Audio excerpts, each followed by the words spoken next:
We just got teased with the potential prospect of Blademastering entering Standard, but apparently Bushrod can't keep it in their pants, because today they immediately revealed Blademaster. Let's talk about that.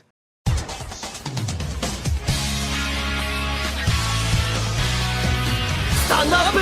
Vanguard!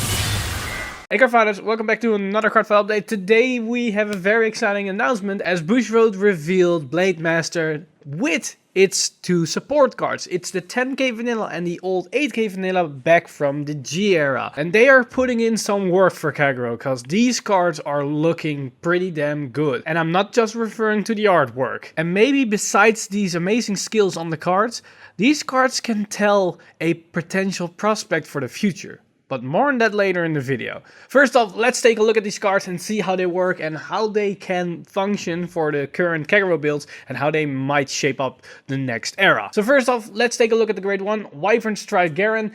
It's a 8k grade 1, 10k shield base, and it gets two skills. First one, continues a rearguard circle. During your turn, if your opponent has no rearguards, this unit gets power plus 5k. So if you're fighting against opponent's empty field, it's a 13k beater. It's actually a pretty good early game card, as you can put it onto the field and it can attack for very high numbers against your opponent, which probably makes them forced to call more rearguards to the field early game, which you then can snipe away with something like a Berserk Dragon. So we finally get some early game cards that are forcing your opponents to put more cards onto the field before grade 2. And its second skill is when it attack boosts Wyvern Strike Doha, that's the grade 2, hits, counter blast 1, draw a card, and soul charge 1. So basically it's a specific booster for the grade 2 and with an unhit ability that you can draw a card and soul charge 1.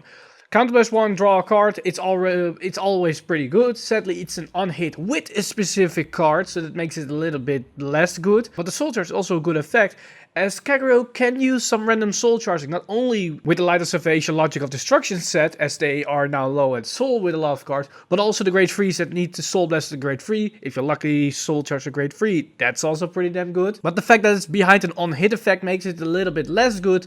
But then again, it doesn't state that it needs to hit a Vanguard, so you can still use it to attack a rearguard. So keep that in mind with this card. Now let's take a look at the grade 2, and that's Wyvern Strike Doha. Immediately what is noticing about the card is that it's a 9k in a Force clan, so it needs to do a lot of work to make up for that 9k body. And he does that with its two skills. His first one is Auto Rearguard Circle when placed from hand. Cost, counterblast 1, search your deck for up to 1 Wyvern Garen, call to the rearguard circle and shuffle your deck. So basically what this does is that it can call the grade 1 back to in the back row basically and have it as a booster. And with that you fix the boosting requirement for the grade 1. You can also put it onto the front row circle to have multiple attackers, but probably in most scenarios you call it to the back row. Overall, it's a good card because Kagero can use some extra calling onto the field, as they usually have not a lot of attackers onto the field. So this is a good effect, and especially if we look at the grade 3. Sadly, it only calls a specific card, so when that card is no longer in your deck, this on-place effect does nothing. And it can happen that at the time that you call one of these, you don't have any more grade 1s in your deck. Then the second skill is continues a rearguard circle. During the battle that it attacked, if your opponent has no rearguards, your opponent cannot call normal units from his or her hand to the Guardian Circle. So it's basically a Silent Tom effect, only in this case your opponent needs to have an empty field. And it can be a little bit of a problem for Kagero, especially with the latest support that doesn't really retire that much. But if we're going to look at the grade 3, you're going to see how these cards are going to interact, especially with the grade 1 that has the similar condition. So if you use this in combination with the grade 1, you can have a 22k attacker that has the Silent Tom guard restrict on it.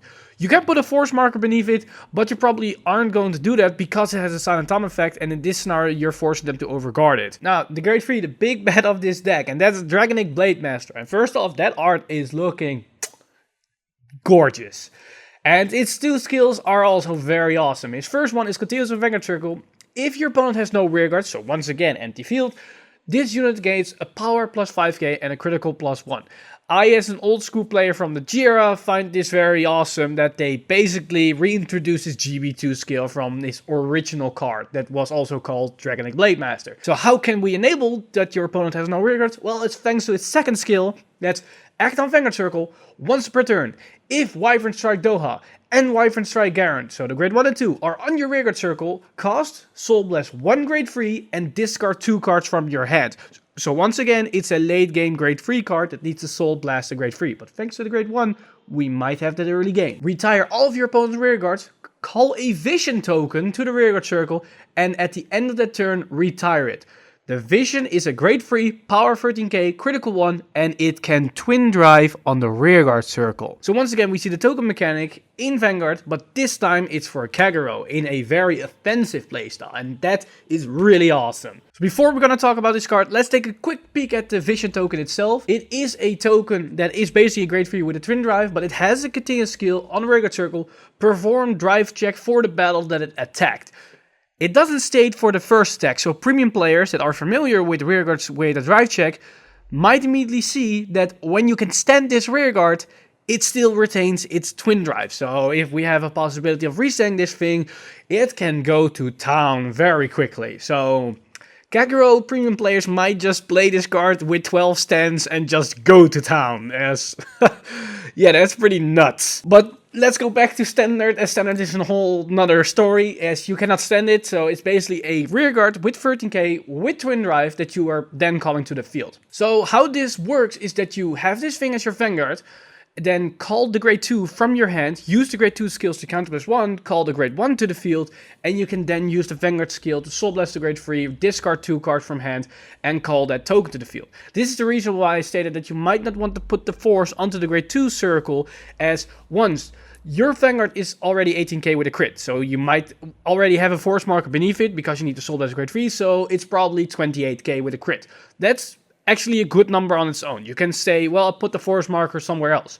You might want to put it onto the rearguard circle where the token is going to be generated, as that means you now have a 23k rearguard with a twin drive. So your opponent needs to put a lot of cards onto the field to make it a 1 to pass or 2 to pass. If it's only 13, they can just put a crit trigger and it's already a 2 to pass. So you might want to put the force marker beneath it, unless you have a very strong booster, then it's a whole nother story. Overall, this is going to open up a lot of play styles and a lot of different things, because as it is now, it basically looks like a Shiryuki engine, but then for Kagero, as you can just tag it in anything because these cards work on their own. There is a downside to the card, however, is that in Shiryuki's case, you can just play the grade 2 on early game and there's no real setback as you actually want to play it early game.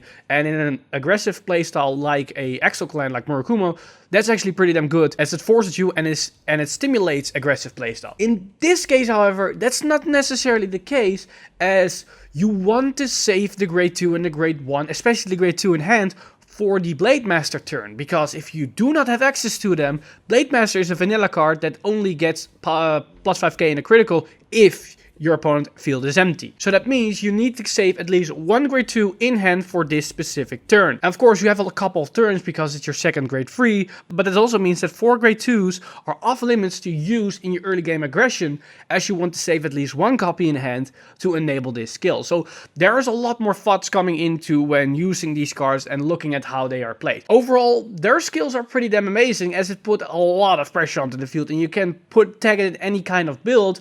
And on its own, it's already looking like a lot better than the Great. And a lot of people are already saying that, is this better than the VR, Overlord the Great, in how much pressure it generates and it can field wipe your opponent and then have Twin Drive. There are some negative points to it. As in the Great's case, you can play early game very aggressive with your Neo Flamers. You can put it back to the drop zone onto the field.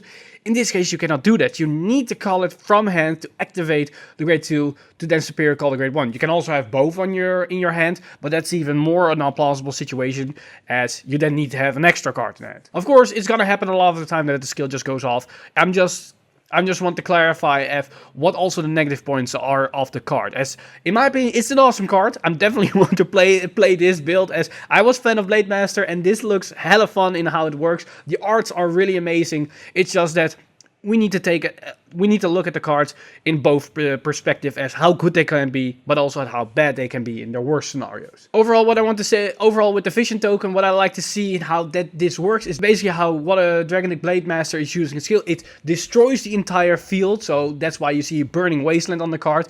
But then the ashes and the spirits that's from these fallen enemies basically rise up and form this spirit entity that is the token. And that's a pretty neat idea that I had in mind if I look at this token and why this token comes to be with Dragonic Blademaster, as it makes sense when you look at the skills and how everything interacts. Overall, I'm very excited about these new cards and definitely want to try them out, and I'm very curious of what you guys think. But there is an extra information tidbit that I want to give to you guys. A lot of people have been saying that at the start of Miyagi Academy that Wave 2 support has now started, because a lot of clans like the AL4 clans, the Royal Paladin, Gold Paladin, Oracle Fang, all those clans got their second support wave already, or some third. That was the start of Wave 2. But in actuality, Wave 2 is now starting in Japan. The Heroic Evolution is the first set of Wave 2 support from the reboot.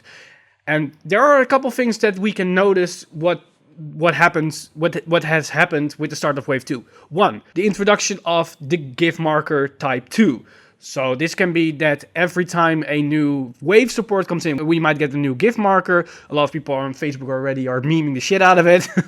But besides that, there's another interesting thing. This Heroic Evolution is the first set of Wave 2, and we now see the reintroduction of a G unit boss monster with its 10k and 8k support cards in this fashion with Blademaster.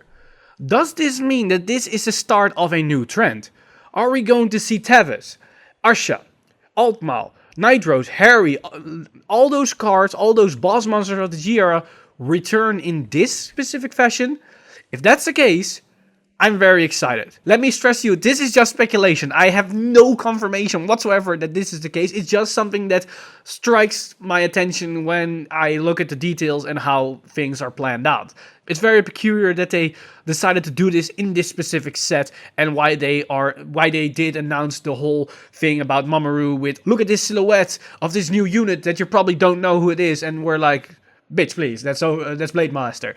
But that's basically all the information I wanted to share with you guys. Let me know in the comments down below what you guys think of this new Blademaster unit and all the cards around it, and as well as the prospect of potential G units returning to standard in this particular fashion, as that makes me very excited if that's the case. Once again, I want to thank my supporters over at Patreon, Matthew Manship, Priest, and John Edmondson, and especially my newest patron, Kalu. You guys are awesome. And if you too want to support this channel, then go to patreon.com/Vanguard Insider and become a patron today to also gain exclusive access to content over at Patreon, like special deck profiles, card reviews, set breakdowns, and all those good stuff that you are familiar on this channel, but with a little bit of extra information. But with that said, I'm Mr. Time Leap, and I see you guys in the next one.